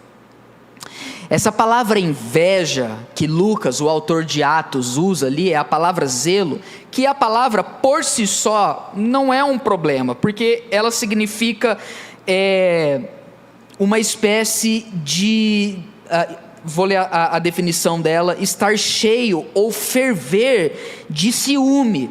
Zelo significa você se importar com algo, e todo religioso, ele se importa com as coisas, ele se importa com a palavra de Deus, ele se importa com a lei de Deus, só que ele lida de maneira errada com as pessoas. Por exemplo, ele quer que as pessoas obedeçam a Deus, muito parecido com o que esses líderes religiosos estão fazendo aqui, de maneira agressiva, de maneira obrigatória, tentando fazer com que as pessoas creiam em Jesus, e muitas vezes olhando para essas pessoas que na cabeça deles estão pecando, como quem olha de cima para baixo, começa a julgar a pessoa, falando: nossa, olha que pecador, que miserável, graças a Deus eu não sou assim. Graças a Deus eu sou uma pessoa maravilhosa, eu sou muito especial, eu sou muito de Deus, eu sou muito crente. E começa a ser uma pessoa soberba. Se você prestar atenção no que está acontecendo aqui, esses líderes religiosos, eles tiveram a capacidade de se unir com o que tinha de pior na cidade. Olha o que Lucas está dizendo para nós, trazendo consigo alguns homens maus dentre a malandragem, porque a preocupação deles é neutralizar o que Paulo e Silas estão fazendo na cidade de Tessalônica. Gente religiosa se torna pessoa violenta. Gente religiosa se torna pessoa agressiva. Perceba no verso de número 6. Pode passar. Porém, não os encontrando, isto é, Paulo e Silas, arrastaram Jason e alguns irmãos diante da autoridade. Olha o verbo, gritando. Esses homens que promovem tumulto em todo o mundo chegaram também até aqui. Pode passar, verso número 7. E esse Jason hospedou eles na casa dele, e todos eles agem contra os decretos de César, dizendo que existe um outro rei chamado Jesus. Tanto a multidão, verso 8, como as autoridades ficaram agitadas ao ouvir essa palavra, porém depois de terem recebido deles a fiança estipulada, as autoridades soltaram Jason e outros. Esses homens, eles estão gritando. O que é o religioso? O religioso, ele quer controlar as pessoas. Ele quer que todo mundo viva de acordo com o que ele acha que é certo. E o religioso, ele se torna uma pessoa insuportável, uma pessoa chata, uma pessoa que as pessoas não têm prazer de estar perto, porque tudo que você vai falar, ele usa da Bíblia para acusar você. Ele usa da Bíblia para falar: tá vendo, você está fazendo isso, você vai para o inferno, tá vendo, porque assim diz o Senhor. Ele quer ter cara de crente, ele quer ter cara de religioso. Ele chega no trabalho, segunda-feira de manhã, só ele de crente na empresa, ele chega e fala assim: eu quero saudar a empresa com a graça e a paz do Senhor. Aí ele vai fazer uma oração, ele fala: ó Pai que estás no céu, tipo o Henrique Cristo assim, sabe? E ele não percebe. E uma coisa que eu comecei a aprender é que a gente entra no meio da igreja, só que você entrar numa igreja é muito diferente do evangelho entrar no seu coração. Você entrar numa igreja é muito diferente do evangelho entrar no seu coração. Eu cresci no ambiente de igreja, e é mais fácil você aprender a falar como crente do que você ser transformado pelo Espírito Santo de verdade. Quanto mais o evangelho transforma o nosso coração, mais legal a gente fica. As pessoas queriam estar perto de Jesus, mas Jesus fazia alguma coisa, vinha lá os religiosos falar alguma coisa, questionar Jesus, porque eles queriam impor sobre as pessoas o peso da lei. E tem muita gente que não quer ler a Bíblia, porque toda vez que ela ouviu falar sobre Bíblia, foi alguém usando a Bíblia para acusar ela. Sim ou não, gente? Não é verdade isso? E a gente às vezes não entende que a gente não tem que ler a Bíblia para encontrar erro nos outros. Muitas vezes a gente usa a Bíblia para acusar os outros. Conto uma ilustração antiga, que uma vez o pastor trouxe uma mensagem, ele pregou, foi uma mensagem poderosa, maravilhosa, terminou o culto. O irmão veio falar com o pastor e falou: pastor, que bênção, que palavra, que pregação gloriosa, pena que quem precisava ouvir não veio. Essa religiosidade que todos nós precisamos lutar contra, sabe, gente insuportável, gente que quer ficar colocando Jesus para os outros de maneira... E aí eu aprendi uma coisa: só tem um jeito da gente vencer a religiosidade, se a gente conhece a palavra de Deus. Se você não conhece a palavra de Deus, você não conhece o Deus Criador, você conhece um Deus que você criou. Eu vou repetir isso. Pode postar no seu Twitter essa frase, tá? Eu vou repetir devagar. Se você não conhece a palavra de Deus, você não conhece o Deus Criador. Você conhece um Deus que você criou. Sabe uma coisa que eu aprendi na minha vida? Quando uma pessoa entra numa igreja, mas o evangelho não entra no coração dela, ela fica pior do que ela era. A religiosidade adoece as pessoas. Elas começam a se tornar julgadoras, elas ficam observando a vida dos outros. Uma vez um jovem chegou para mim e falou assim: pastor, sabe qual que é o problema do fulano? Ele fica o dia inteiro no Instagram. Eu perguntei para ele: como você sabe?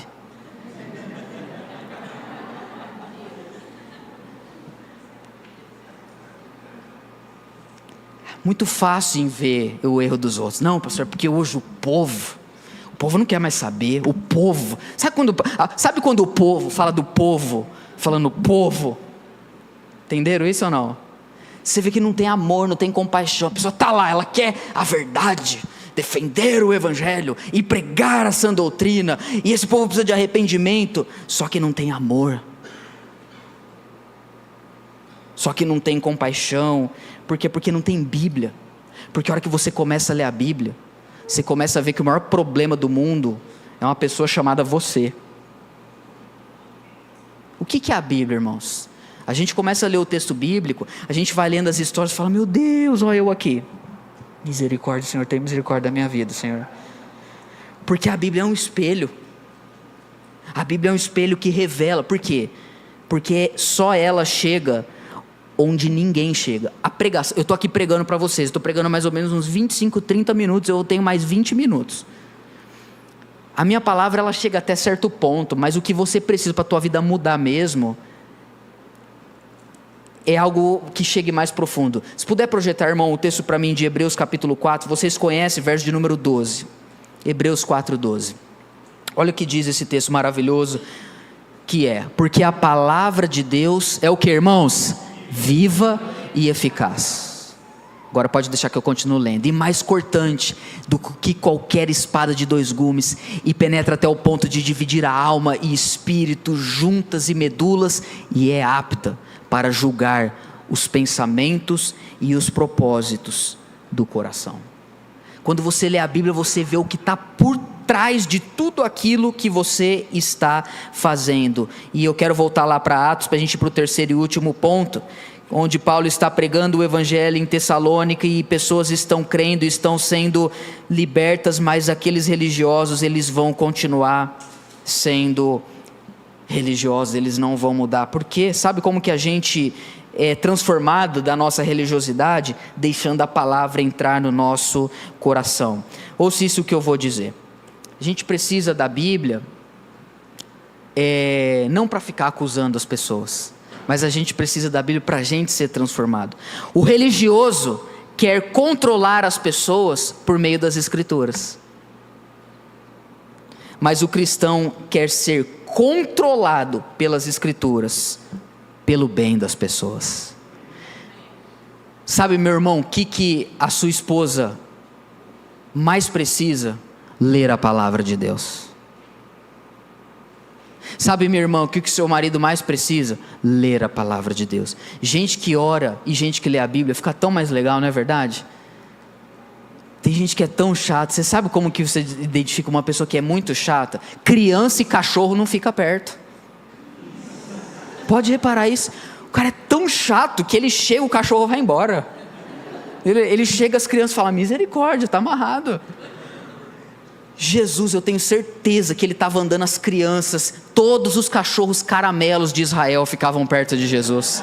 Porque Jesus era uma pessoa legal, as pessoas ficavam à vontade. Ninguém falava assim: não, vou ficar perto de Jesus não, ele vai ficar me julgando, ele vai ficar usando o texto bíblico para me condenar. Para de usar a Bíblia para apontar o erro dos outros e deixa a Bíblia mostrar quem você verdadeiramente é e seja transformado pelo poder das Escrituras.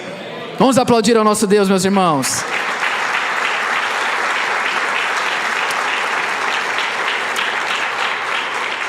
Uma frase antes de ir para o terceiro e último ponto. Uma das orações que eu faço antes de pregar. Eu falo: Deus, eu não quero usar as Escrituras. Eu quero ser usado pelas Escrituras. Eu quero ser usado pela palavra. Para de usar a Bíblia e deixa a palavra usar você. Uma vez um jovem chegou para mim e falou assim: pastor, Deus me deu uma pregação, só falta o texto. Não, a nossa vida, ela tem que nascer do texto. A nossa pregação é a palavra que dita. Terceira e última coisa, que a palavra nos liberta. As Escrituras nos libertam da ignorância. Verso de número 9. Verso de número 10, pode ser. E logo durante a noite, os irmãos enviaram Paulo e Silas, e agora eles chegam nessa cidade chamada Bereia, e ali chegados, dirigiram-se. Qual o primeiro lugar que Paulo geralmente prega o evangelho quando ele chega em uma cidade? Na sinagoga. Por quê? Eu vou abrir um parênteses rapidinho. Porque a mensagem de Jesus não era uma nova religião. A mensagem de Jesus é apenas o cumprimento do Antigo Testamento. Por isso que o Antigo Testamento continua na nossa Bíblia, porque Jesus é o cumprimento do Antigo Testamento. Então vamos continuar. Então eles vão nessa sinagoga e dirigem-se lá. Verso número 11. Ora, estes de Bereia eram mais nobres do que o de Tessalônica, pois receberam a palavra com toda, olha que bonita essa palavra, com toda a avidez, com todo o desejo, examinando as Escrituras todos os dias, para ver se as coisas eram verdadeiras, ou se eram de fato como Paulo estava pregando. Verso 12, com isso, muitos deles creram, mulheres gregas de alta posição social e muitos homens. Deixa para mim o verso, por gentileza, de número 11, porque eu vou terminar falando um pouquinho sobre o que ele diz. Eu acho muito bonito o que Lucas está dizendo para nós, que eles examinavam as Escrituras todos os dias. A terceira coisa que as Escrituras nos libertam, a primeira que eu falei para vocês, da incredulidade, segundo, da religiosidade, e terceiro, da ignorância. A palavra de Deus nos dá sabedoria, porque ela nutre a nossa vida. Como eu disse, Paulo a Timóteo, segunda carta no capítulo 3, ele diz que toda a Escritura é inspirada por Deus e ela habilita o homem para toda boa obra. A Bíblia não faz de você apenas um bom cristão, a Bíblia faz de você um ser humano melhor. Você trabalha melhor quando você lê a Bíblia. Quando você conhece as Escrituras, você cuida mais da sua esposa, você educa melhor os seus filhos, porque ela te dá sabedoria para poder lidar com a vida. Agora, sabe uma coisa que eu fiquei pensando? quando houve aquele decreto da Lei Áurea no século XIX, foi mandado anunciar em todo o território do Brasil Império que não havia mais escravidão. Você há de concordar comigo? Você não acha que alguns senhores de escravos no século XIX talvez não pensaram assim? Bom, não tem mais escravidão, só que ninguém aqui na minha fazenda precisa saber disso. Vocês acham que isso existiu? Com certeza. Porque a ignorância mantém as pessoas escravizadas.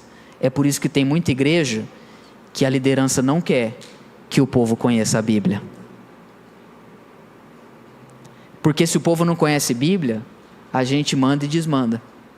Se o povo não conhece Bíblia, a gente fala, não, Deus me revelou hoje que a partir de agora você tem que fazer isso, isso e isso.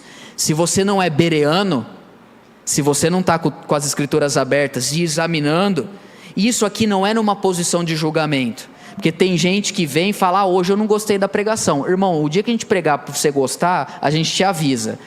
Mas por enquanto a gente está pregando para a glória de Deus. O pastor não tem que pregar para agradar ninguém. O pastor tem que ser agradável. Isso não é palavra minha, isso é Agostinho. É o primeiro tratado de homilética da igreja cristã. Agostinho, não da grande família, tá? Agostinho Hipona, filósofo do século III e IV. Ele diz, o pregador não tem que pregar para agradar, mas ele tem que ser agradável. Então os bereanos, quando estão examinando as escrituras, isso não quer dizer que a gente tem que ser chato. Ô pastor, você não pregou a vírgula hoje desse texto aqui. Ah, meu irmão, vá para o inferno você também, viu? Não é isso. O que eu estou dizendo é que quando a gente conhece a palavra, a gente não é massa de manobra. Quanta coisa louca está sendo ensinada nas igrejas do nosso país e o povo não conhece Bíblia. As pessoas não conhecem.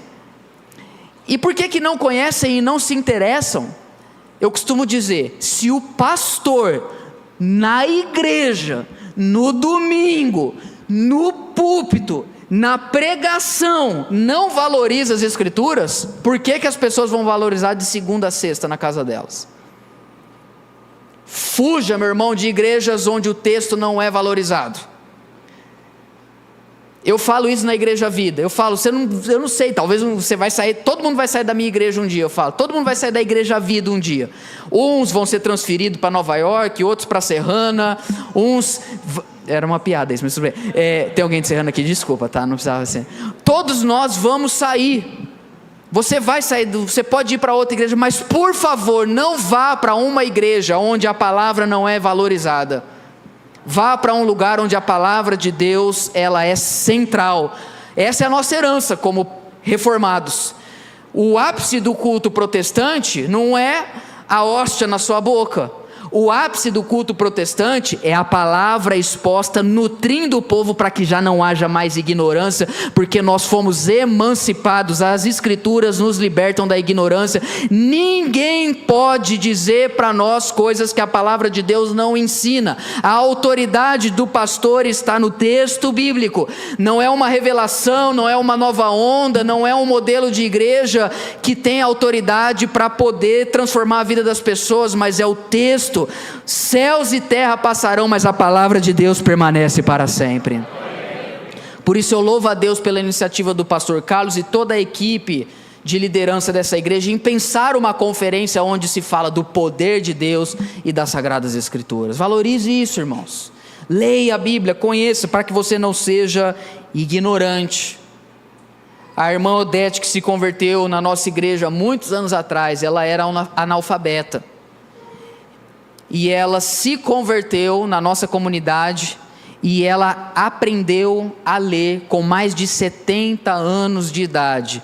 Ela aprendeu a ler através da Bíblia. Foi na nossa comunidade que ela começou a aprender a ler. Ela fala, pastor, eu me lembro de uma outra história, de uma vez uma moça da minha igreja me falou isso, que ela por muitos anos teve uma moça que trabalhava para ela, uma assistente do lar, uma empregada, e ela era analfabeta, ela era uma cristã pentecostal, e o sonho dela era ler a Bíblia, mas ela não conseguia ler. Só que todo dia ela acordava e antes de trabalhar, ela pegava a Bíblia dela que ela não sabia ler, ela encostava no peito, ela falava assim: Deus, hoje eu li a Bíblia, e ia trabalhar.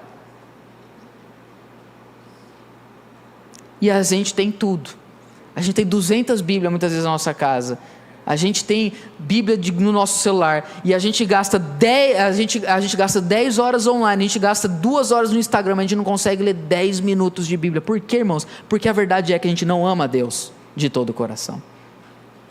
E sabe como que você vai começar a amar Deus de todo o seu coração? Conhecendo Ele, porque não tem como você amar quem você não conhece. Você só ama quem você conhece. Então conheça Deus através das Escrituras, e você vai amar Ele de todo o seu coração. O meu povo perece por falta de conhecimento, e esse é um texto que eu ia ler, mas não vou ler.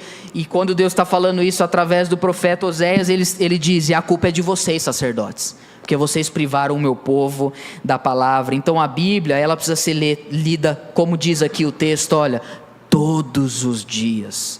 Todos os dias. A gente precisa olhar para a vida através da Bíblia. Pastor, eu tenho um rapaz lá no meu trabalho, ele é uma benção, o pessoal apelidou ele de Lu. É mesmo, Lu é. Por quê? Lúcifer. E aí você olha para esse cara e você quer matar ele. Se tem alguém no seu trabalho que você gostaria de convidar ele gentilmente a ir para o inferno, se você olha para a Bíblia através da vida, é assim que funciona, quer ver? Você está com raiva de alguém, aí você abre, aí está lá o texto bíblico: dá cabo aos meus inimigos. Você fala: glória a Deus, oh, Pai, obrigado, o Senhor está falando comigo hoje. Porque você está indo ler o texto por meio da sua vida. E você, meu irmão, não sei se você já percebeu, você é bipolar. Porque você é o tipo de pessoa, eu sou muito assim, eu acordo de manhã, eu faço a minha oração, eu falo: eu vou mudar o mundo. Eu falo igual o John Wesley: dê-me 100 homens que nada temem, senão a Deus e o pecado, e eu abalarei o mundo. Esse é o Pedro Leone, 8 da manhã. Meio-dia, irmãos, eu falo assim: Deus, dá cabo nos meus inimigos. 6 da tarde eu já estou orando assim: Pai, em tuas mãos entrego o meu espírito. Impressionante, cara. Tipo assim, a gente vai, sabe, vai endemoniando durante o dia, uma coisa assim, impressionante. Então a gente não pode ler, a gente não pode olhar para a Bíblia por meio da nossa vida, porque os nossos sentimentos são muito, a gente é muito coisado, né? Vamos falar a verdade. A gente tem que olhar ao contrário, a gente tem que olhar para a vida através da Bíblia. Então a gente chega lá e o Lu vem dar bom dia na empresa. Aí você olha para o Lu e fala: Lu, Deus te abençoe, cara. Como é que eu posso te servir hoje? Que queres que eu te faça? Faz isso para mim. Você fala: tá aqui, Lu, vai e não peques mais. Você é tão cheio de Bíblia, entende? Você é tão assim, que a palavra, por quê? Todos os dias, todos os dias, todos os dias. Eu quero terminar dizendo algo para você. Se o irmão do teclado puder subir aqui, essa é uma prática, irmãos, que mudou a minha vida. Queria compartilhar isso com vocês aqui. Olhem bem esse caderno aqui. Há mais ou menos, foi em meados de 2018, eu comecei a ter uma prática na minha vida, que era o seguinte: todos os dias eu leio a Bíblia, e eu gosto de ler. Se vocês já têm algum método de leitura aqui, continue, eu só quero dar uma sugestão para vocês. Uma forma de ler a Bíblia diariamente, devocionalmente, é 3 capítulos. Você lê um capítulo do Antigo Testamento, você lê um capítulo do Novo Testamento, e você lê um capítulo de sabedoria, ou Salmos ou Provérbios. Então vamos supor que você vai começar amanhã. Você lê Gênesis 1, Mateus 1, Salmo 1. No outro dia, Gênesis 2, Salmo 2, Mateus 2. E você vai indo, sem pressa. Eu costumo dizer que a gente não pode ter pressa ao ler a Bíblia. A gente tem que ter pressa em ler a Bíblia. Eu não posso ler a Bíblia como eu quero. Não, eu tenho que ter pressa para ler. Uma hora que eu vou ler, Deus vai falar comigo. E aí, Martyn Lloyd-Jones me ensinou uma grande lição. Toda vez que você estiver lendo um texto bíblico e ele chamar a sua atenção, para tudo. Isola aquele versículo. Sempre que um versículo Irmãos, desde 2018 isso acontece comigo todos os dias. Eu vou ler os 3 capítulos. Às vezes é em Salmo, às vezes é em Gênesis, às vezes é em Mateus. Um versículo me chama a atenção. O que eu faço? Eu pego esse versículo, eu escrevo ele no meu caderno devocional. Aqui, por exemplo, Marcos, capítulo 1. Aqui são 2 versículos. Pode ser 1, pode ser 2, pode ser 3, mas geralmente o texto curto. Aí eu escrevo lá. Eu não sei se você sabe, os jovens, esse negócio aqui se chama escrita à mão. Você pega uma caneta, você põe no papel e você vai escrevendo letra por letra. É muito legal, funciona, viu? E aí você escreve, eu escrevo o versículo e eu dou um título em vermelho. Por quê? Porque eu escolhi, essa é a minha escolha, você respeite a minha escolha, tá? Então no caso aqui eu escrevi: eu os farei pescadores de homens. É um texto que Deus falou comigo.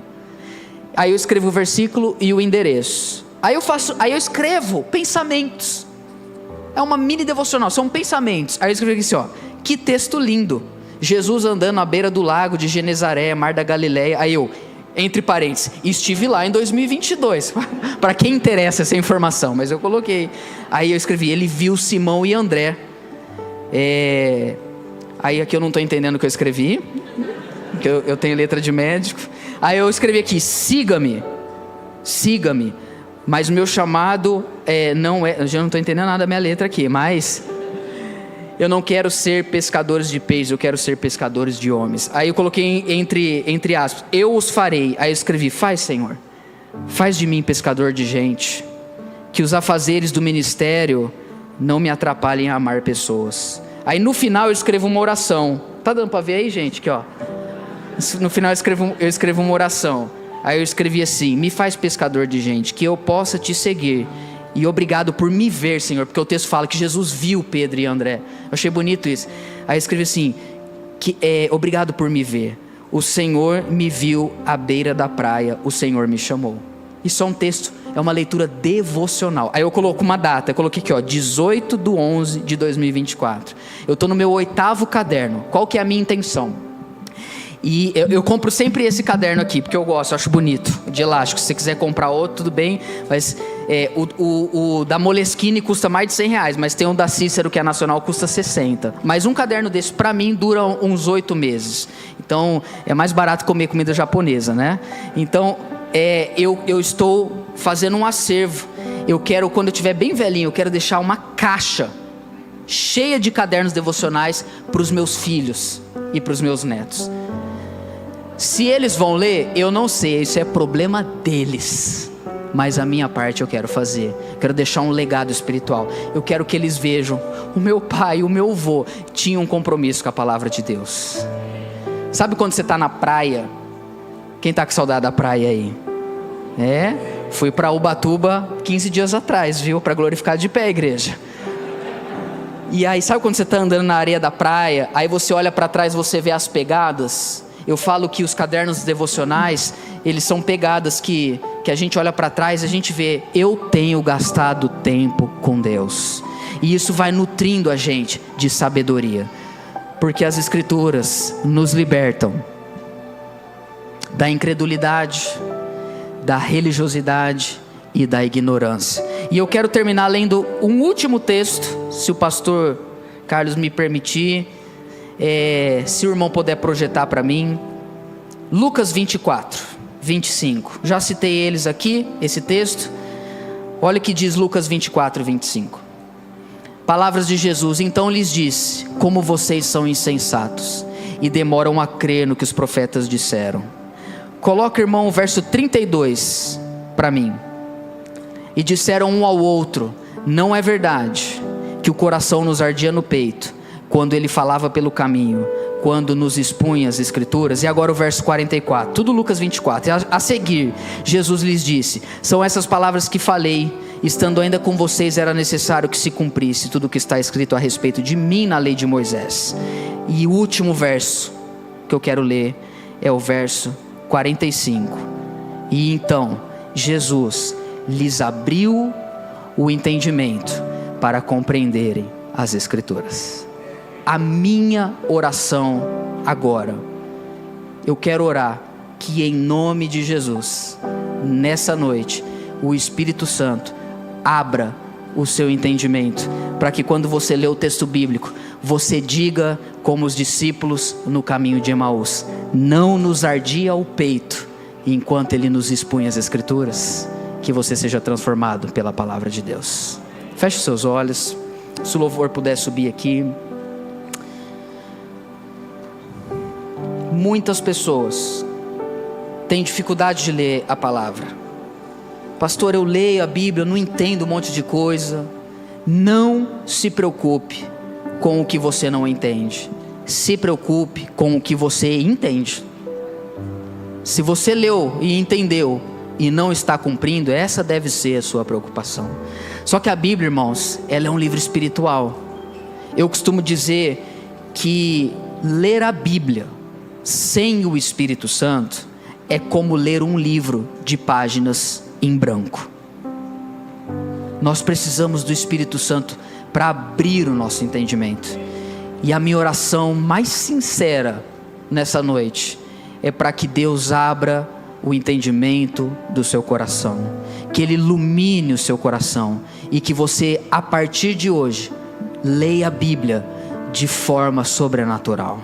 Que você leia a Bíblia de maneira com que você sinta e perceba o Espírito Santo falando com você. Fique em pé no seu lugar para nós orarmos juntos.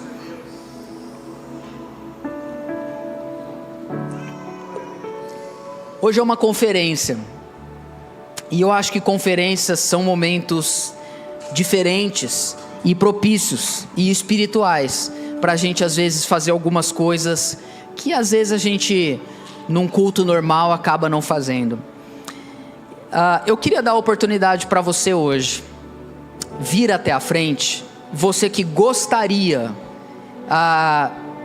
de alguma forma de se posicionar diante de Deus, falando assim: Deus, a partir de hoje eu quero ler a sua palavra, como diz sobre os bereanos, todos os dias, mas eu gostaria que o Senhor, pelo teu Espírito Santo, abrisse os olhos do meu coração. Eu gostaria de receber uma graça do Senhor nessa noite, para me relacionar com a tua palavra de uma forma diferente. Eu quero amar a sua palavra, eu quero habitar, eu quero visitar o Instagram e habitar na palavra de Deus.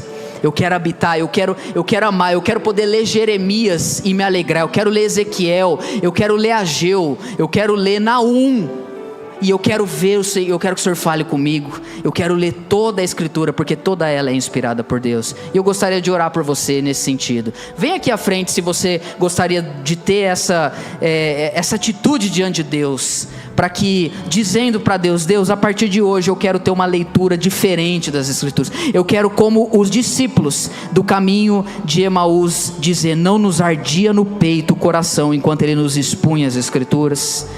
E Jesus abrindo o entendimento deles, para que eles compreendessem as Escrituras. Eu quero orar por você, em nome de Jesus. Santo é o teu nome, Senhor. Santo é o teu nome, Senhor. Lâmpada para os nossos pés e luz para o nosso caminho é a tua palavra. Nos dê amor pela tua palavra. Deus, abre o nosso coração. Uma grande luta para nós hoje, Senhor, é a distração. A gente vai ler a Bíblia, a gente não consegue, a gente não se concentra. Cura o teu povo nessa noite, em nome de Jesus, Senhor. Deus, toda guerra espiritual na leitura das Escrituras, toda preguiça, todo desânimo, toda distração, o Senhor é poderoso. Sopra o teu Espírito sobre nós nessa noite. O Senhor é poderoso para descortinar as escamas, os olhos do nosso coração, assim como quando Ananias orou por Paulo e as escamas caíram dos olhos. Que nessa noite, Deus, tudo aquilo que nos impede de olharmos para a tua palavra e sentirmos o poder de Deus, que isso caia dos nossos olhos em nome de Jesus. Deus, ilumina os olhos dos nossos corações. Senhor, nós queremos Nós queremos atravessar o Mar Vermelho com o teu povo e ver a tua glória no livro do Êxodo, Senhor. Ah, Deus, nós queremos no livro de Ezequiel mergulhar em águas profundas. Ah, Deus, nós queremos junto com o sumo sacerdote em Levítico entrar no Santo dos Santos. Ah, Deus, queremos ter uma experiência dentro do grande peixe como Jonas teve, Senhor. Ah, Deus, nós queremos dizer como Davi: tu vem contra mim com espada e com lança, mas eu vou contra você em nome do Senhor dos exércitos, do Deus de Israel a quem você desafiou. Ah, Deus, nos enche da tua palavra e do teu espírito nessa noite. Ah, Deus, que possamos falar entre nós com salmos, hinos e cânticos espirituais. Deus, que a tua palavra venha encher as nossas vidas, venha sondar o nosso coração, toda distração, Deus, todo mau entendimento, tudo aquilo que tenta obstruir o conhecimento de Deus, nós mandamos embora agora em nome de Jesus. Toda autoridade me foi dada no céu e na terra, portanto vão e façam discípulos de todas as nações. O Senhor tem autoridade, Jesus, para mandar embora todo principado e potestade, tudo que se levanta contra o conhecimento de Deus, porque o Deus desse século cegou o entendimento dos incrédulos, para que não vejam a glória de Cristo. Nós queremos ver a glória de Cristo. Ah, Deus, nós queremos ver o Cristo glorioso quando estivermos lendo as Escrituras. Derrama nessa noite uma graça especial sobre o teu povo, que ao abrir a Bíblia, eles saibam que estão lendo um livro cujo autor está presente. Que a palavra nos transforme, que a família do amor, que essa igreja seja uma igreja cheia do poder e da palavra de Deus. Que seja como os bereanos, examinando as Escrituras todos os dias, não para julgar, mas para servir as pessoas. Traga um tempo novo, traga, Senhor, uma nova temporada, onde essa igreja vai ser cheia do poder e da palavra de Deus. Abra os nossos olhos, nós queremos contemplar o Cristo glorioso. Queremos sair daqui hoje dizendo: não nos ardia no peito o coração enquanto as Escrituras eram expostas. Que a gente não tenha vontade maior na nossa vida do que estar na tua presença. Nós recebemos essa nova graça derramada sobre nós nessa noite, em nome do nosso Senhor Jesus. Amém. Você pode aplaudir ao nosso Deus. Deus abençoe, família do amor.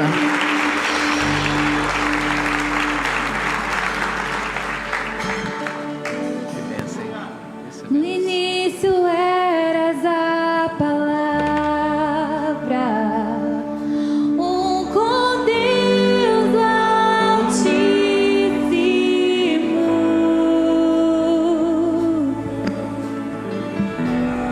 O mistério de tua glória, Cristo em ti se revelou. Oh, quão lindo esse nome é! Oh, quão lindo esse nome é! O nome de Jesus, meu Rei. Sim, Senhor. Oh, quão lindo esse nome é, maior que tudo ele é. Oh, quão lindo esse nome é, o nome de Jesus.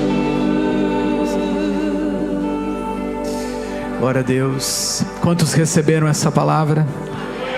Vocês podem aplaudir o Senhor, amém? Por essa palavra. Glórias ao nome de Jesus. Pastor Pedro, obrigado por nos enriquecer com uma palavra tão cheia de vida e pastoral para o nosso coração. Louvado seja o nome do Senhor, amém? Esse caderninho vocês acham na Calunga, tá? Eu comprei um na Calunga, ó, eu compro uns lá. E desde o dia que eu adotei também esse diário, Pedro, igreja, o coração fica diferente na leitura bíblica. Deixa eu também te dizer uma outra coisa. Eu vejo alguns irmãos que têm Bíblia muito difícil de ler. Compra uma Bíblia que é fácil de você ler, porque até nisso o prazer da leitura é aguçado, entende? Se você tem uma Bíblia com letrinha pequena, você vai desanimar em ler. Então olha para as Escrituras também como algo que te dá um acesso. Nós vamos para o nosso intervalo agora, 6h57 pelo que eu estou vendo ali, mais ou menos, e nós vamos ter meia hora, às 7h30 em ponto, nós vamos retornar. Vai ter os lanches para você encomendou. Você que não encomendou os lanches, nós temos 15 lanches extra. Então se você quiser procurar, quem que procura? Está lá fora já. Você quiser ir lá, é um lanche de frango, né? Lanchinho de frango, tem refrigerante e tem suco. Aí você vai comprar o refrigerante ou o suco com o lanche. Então um lanchinho para a gente até passar esse momento da noite. Você que não encomendou, mas quer comer, você tem aqui o posto também. E às 7h30 em ponto estaremos aqui. Irmãos, podem continuar louvando, amém? Já vão já? Amém? Então Deus abençoe vocês. Até daqui a pouco, amém?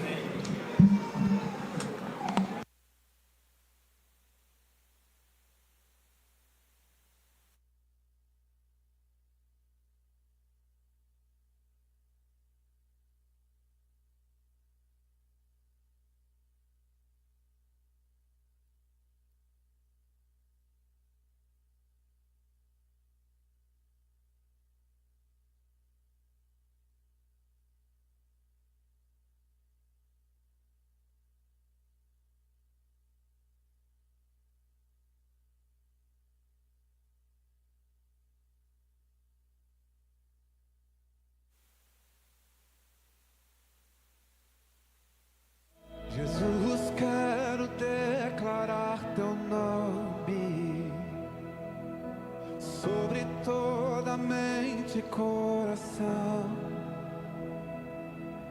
pois sei que existe paz em tua presença. Clamo Jesus.